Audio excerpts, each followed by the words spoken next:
Buckle up because volatility is back in the market and we could be in for a bumpy ride in the months ahead.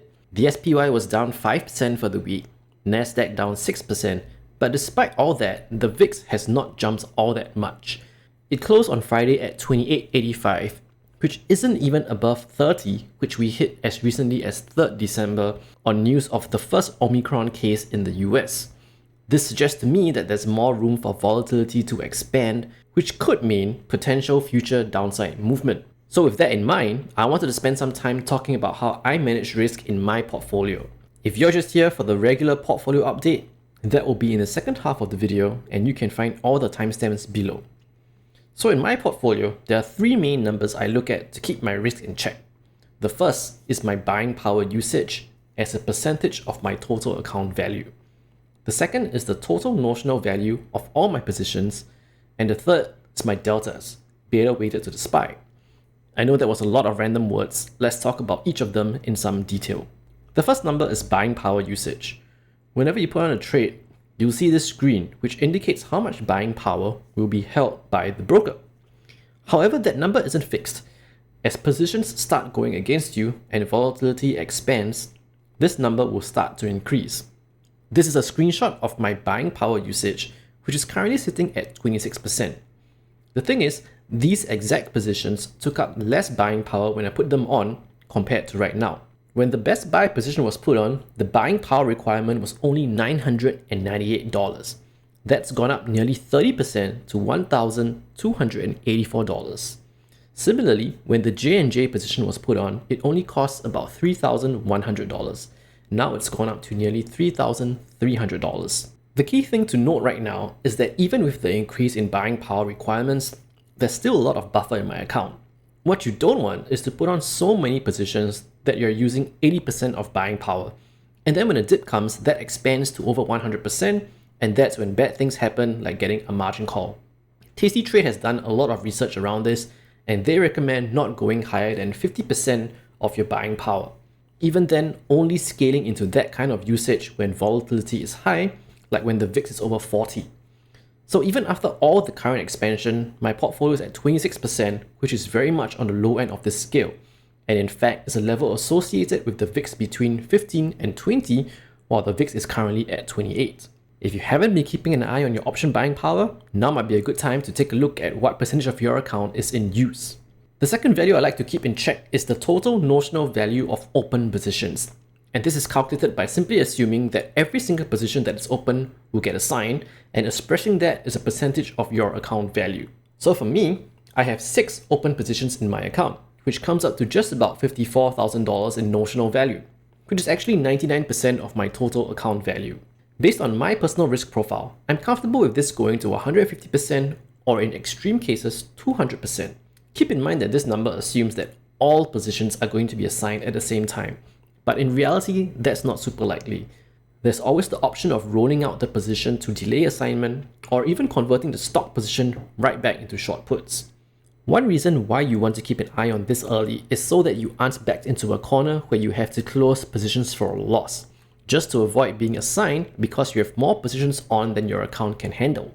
Again, if this isn't a number that you've looked at recently, this weekend is a good time to do some rough calculations and maybe consider scaling out of some positions if that notional value makes you feel uncomfortable. The final figure is the portfolio delta, specifically the delta that is beta weighted to the SPY, which just means it calculates the directional risk of your portfolio corresponding to the SPY. I'm going to gloss over this portion only because it really depends on how directional you are as an investor. Someone who prefers to be delta neutral or have no directional risk will be aiming for a value closer to 0, whereas someone trying to short the market and make money in the conditions that we're in right now would have a negative delta. My portfolio's delta is 48, which means I'm carrying the equivalent of 48 shares of SPY, and that's something that I'm comfortable with. I hope this portion of risk management was useful. Feel free to drop any questions in the comments below and I will answer them as best as I can. Now let's switch back to the Tastyworks platform and go over the portfolio positions. We are back in the portfolio and it is red everywhere. Only one position is currently profitable, and that's the Walgreens position. Every other trade is currently losing money, but only the Johnson & Johnson position is actually in the money and at risk of being assigned. Starting off at the top with Best Buy, which was profitable last week but has since swung the other way.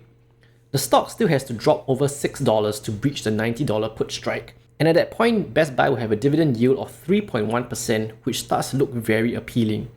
We still have 27 days to go, so for now we stay put and keep an eye on this position. Next up, we have Dick's Sporting Goods, which is in an almost identical position as it was last week, just that option prices have expanded so much due to increased volatility.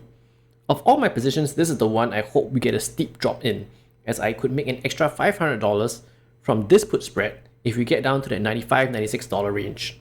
On to Johnson & Johnson for Project Booster, and I have to say I did not see this coming. I made an early roll last week when J&J was down roughly 2% because J&J was trending over $170 to start the year, and I wanted to take the opportunity to roll when premiums were higher. Who knew the prices would be even better this week? While J&J certainly looks like the biggest loser right now, it's important to remember that we've also collected $450 in premiums, which gives us a buffer all the way down to nearly $160. The big catalyst is going to be earnings this week on 25th Jan before the market opens. If investors don't like J&J's numbers, we could easily be looking at a 2 to 5% drop in the stock. In any case, we aren't going to touch this position before earnings, and we'll look at it again next week. Our Realty Income trade has swung from a $25 profit to a $45 unrealized loss this week.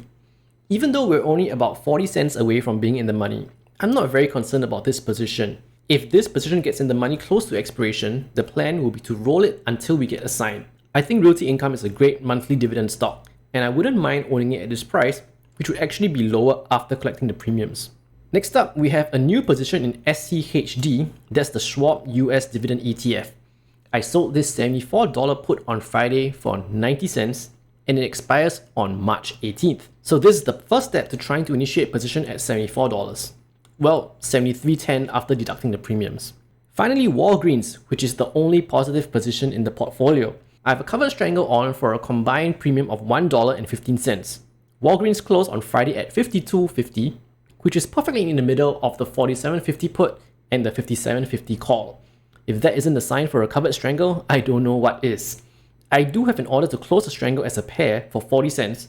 It's currently trading at 55 cents, and if volatility comes in a little bit next week, this could hit that trigger and close. It's a big week coming up. Not only do we have huge tech names like Apple and Microsoft announcing their earnings, on the dividend stock front, we also have earnings from Johnson & Johnson, McDonald's, 3M, Caterpillar, Kimberly-Clark, and Colgate. I will be looking to sell puts on any of these stocks if they sell off after earnings. Thanks again for watching this longer than normal video. I really hope it was useful to you. We'll see you again next week. Until then, take care and invest safely.